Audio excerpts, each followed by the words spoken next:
Hello po sa Pilipinas. Magandang hapon dyan sa atin. Taga saan kayo sir sa atin?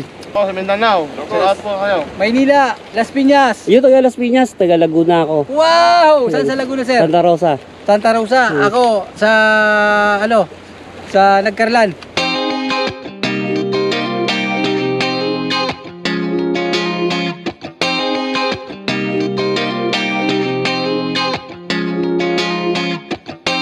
Shining on a cloudy day.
Tara, let's eat. Kain tayo sa buhangin.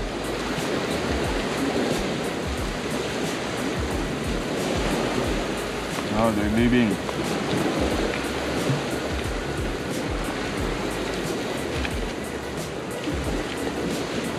Ay.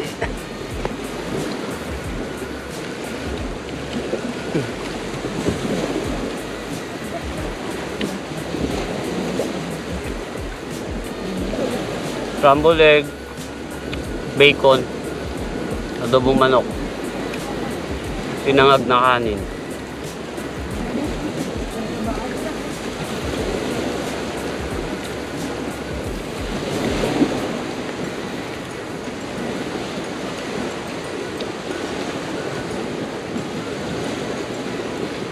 Ganda yung tubig. Maalon. Ganda pakinggan. Refreshing.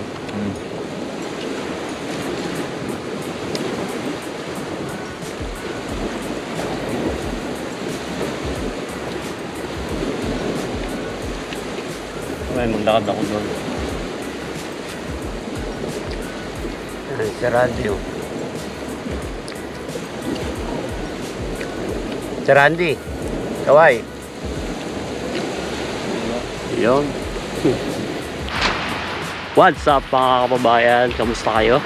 Hindi po, ako po ulit si Jaime. Welcome po mga kababayan sa aking vlog.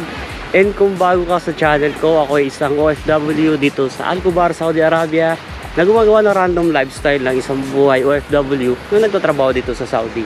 And mga reaction videos mga kababayan about sports and trending topics. So, yun mga kababayan, weekend, Friday ngayon. Anong oras na ba? 6:04 ng umaga. Dito tayo ngayon sa dagat. Ito mga kababayan, no? Lagi ko naman ito nabablog na. Pero ngayon, maglalakad-lakad tayo hanggang dun. Maglakad tayo hanggang dun. Explore natin tong lugar na to. Sama ko kayo. Ayan, madaming mga Pilipinong nagsiswimming. Mga kababayan natin yan.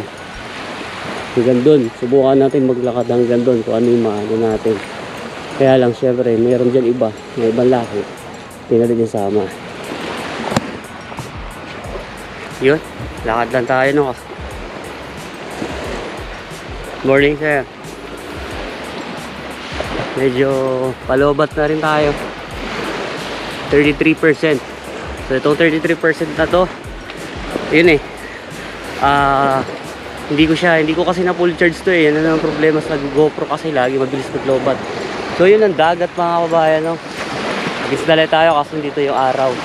So itong beach na ito mga kababayan, hindi to typical na kagaya dyan sa atin sa Pilipinas, mga beach resorts na alam mo yun, may mga cottage, yung may mga ano siya, yung may mga tawag dito, yung may mga cottage, kumaga parang maganda yung lugar, yung masabi mo talaga pwede ka mag-relax. So dito pwede din naman.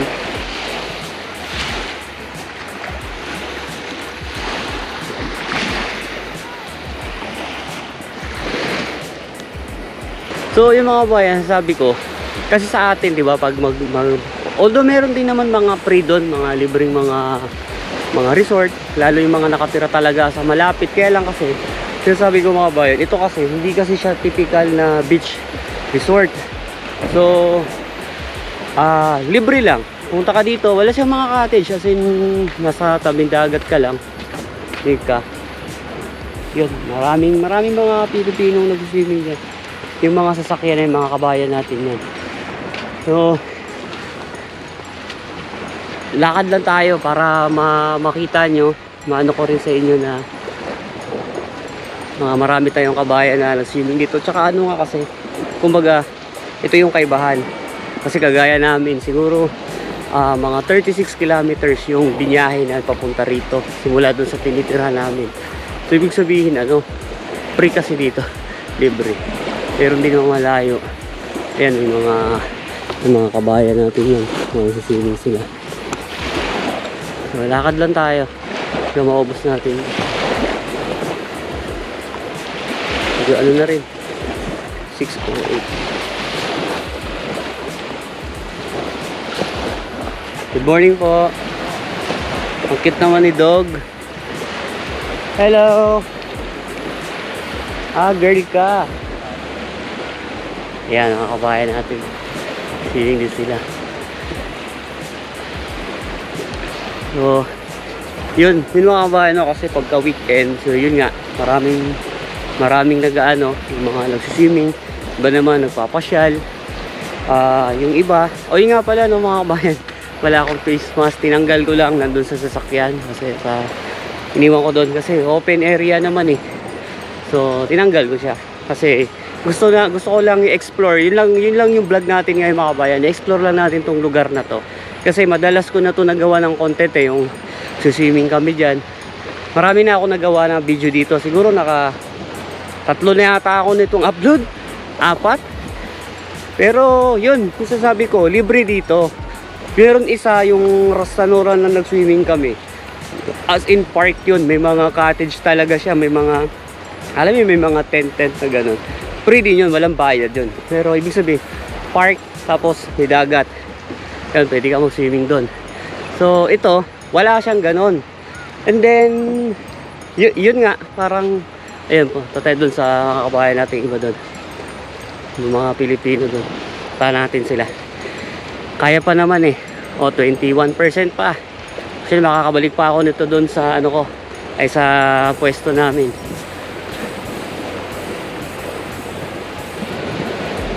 Haba-haba na rin yung nilakad natin So, ayun.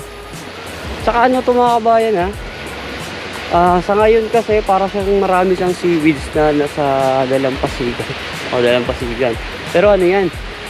Pag pumunta ka sa Bandaron, bababaw lang yan kahit malayo-layo ka na. Tapos ano siya? Tawag nito. Malinaw yan, malinaw. Check nyo yung ibang video ko dito. Malinaw yan, maganda. So yun, mga Pilipino yata yun. Kuha natin sila. Pa-vlog, nagsisimi.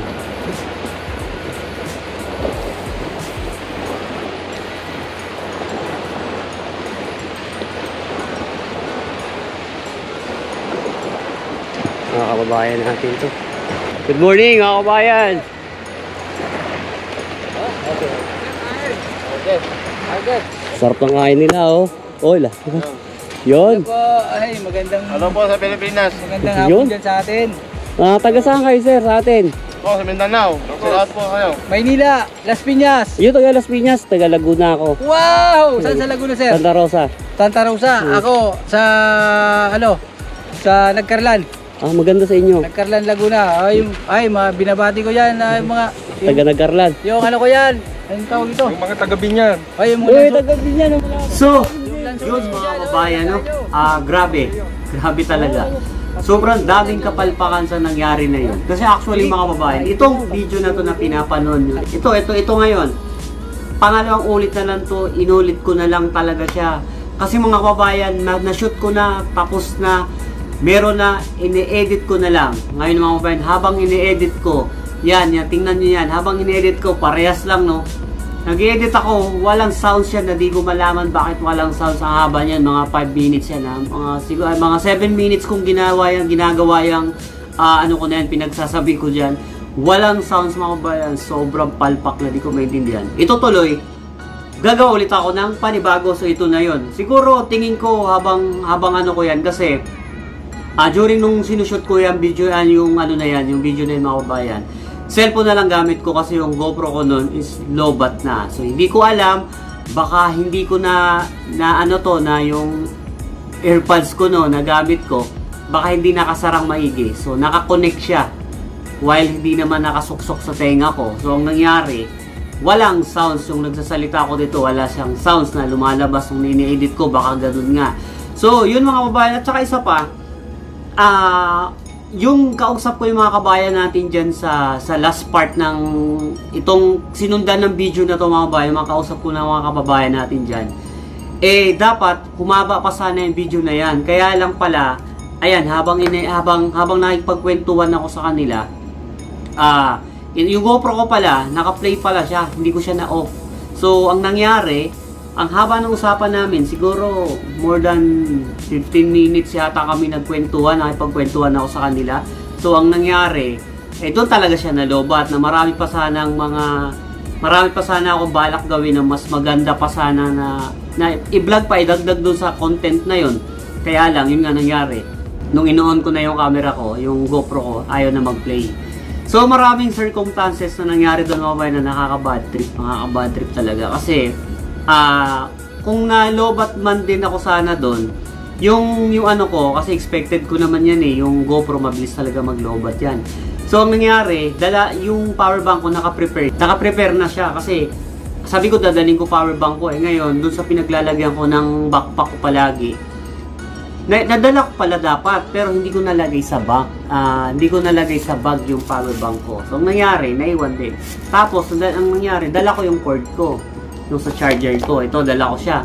Kaso, yung mga kasama ko doon, may mga power bank naman sila. Si Robert, sila si Ate Alma, may mga power bank. Kaso, ang problema nga, yung cord na dala ko, yung dulo nito nasaksakan sa pang-charge niya, Type-C. Tapos yung sa cellphone ko, Type-C. Kaya lang, ang charger nila, USB type, yung dulo ng power bank nila, puro ganito. So, hindi din ako nakapag-charge. And then, kung ito kasi dala ko, ayan, meron akong Type-C slot dito. So, pwede sana kaso naiwan ko. So, yun mga kababayan, balik tayo doon sa sinasabi ko, yung topic ng video na to, about doon sa swimming, sa beach na yon. Hindi siya typical mga kababayan na beach resort talaga na alam mo yun, na may mga tent, may mga tindahan, maraming puno, parang ano ba, yung parang style province talaga kagaya sa atin. May mga resort dyan sa atin, sa Batangas, sa Quezon, kung saan man yung may mga beach resort na typical dyan sa Pilipinas, hindi yun ganon. Kaya lang, libre naman siya. Kumbaga parang kung gusto nyo mag-swimming, agahan nyo lang. Kung gusto nyo lang malilim, kung gusto nyo mag-relax, agahan nyo lang pumunta doon. Okay naman, ma-enjoy nyo naman yung weekend nyo. Tsaka free yun. Tsaka malinaw yun mga kabayan. Kung napanood nyo ibang video ko doon, may mga isda doon, madami. May mga alimasag, di ba? May nakita pa nga akong pagi. May nakita pa nga akong pagi doon sa last na video ko doon. So, okay yun. Okay naman doon. Okay, okay siya. Kasi may mga nag-overnight din. Tsaka ano yun mga kabayan, parang di ba? Nakita nyo naman sa unang part, talagang ano yun rough road. Parang nangyari, isang highway, may papasukan ka na parang, yun nga, kung nakita nyo sa bandang una ng video na pumasok ka na gano'n, na parang hindi mo malaman may dagat pala doon, tapos parang may mga puno pagpasok ng rough road na nandun na yung banda yung dagat. So okay naman siya, hindi lang siya talaga, hindi siya dinevelop pa na para gawing, alam mo yun, para sa resort na may mga tent, isa siyang malaking park, mahabang park, and then may mga tent siya na pwede mong gamitin, which is pretty naman yun, tapos dagat, hindi ka mag-swimming doon, okay yun. So, yun, kaya lang, medyo malapit sa amin kasi itong Asisiya, siguro around 36 km lang siya, so, malapit lang, unlike nung sa Rastanora, malayo talaga yun. malayo talaga siya as in kumpara doon sa Asisia. So yun lang mga kababayan, no? Doon sa mga Pilipino, mga kabayan natin kung pinapanood tong vlog ko, shoutout sa inyo, maraming salamat sa inyo sa suporta nyo. And yun, sana may pagkakataon pa ulit. Sana magkita ulit, no? Sana magkita tayo ulit dyan kung sakali man, no? So yun lang, maraming salamat sa inyo mga kabayan. Napakaraming palpak na nangyari, pero masaya pa din. Enjoy lang natin yung weekend, enjoy lang natin bilang isang OFW. Although yun, marami tayong problema sa Pilipinas, sa pamilya, lahat. Yung pandemic na to, basta enjoy lang, piliin lang natin. Sabi nga, piliin natin maging masaya araw-araw kahit sa dami ng problema natin. Kasi ang ending, hindi natin alam kung hanggang kailan lang tayo. So maraming salamat po. Keep safe pa rin tayo mga kababayan. Lagi pa rin yung protocol natin, lagi pa rin sundin, lalo dyan sa Pilipinas, no? And God bless po sa atin lahat. God bless po sa mga kamag-anak natin sa Pilipinas, and God bless po sa lahat ng OFW sa buong mundo. Saludo ko sa inyo mga kababayan. See you on my next vlog. Bye!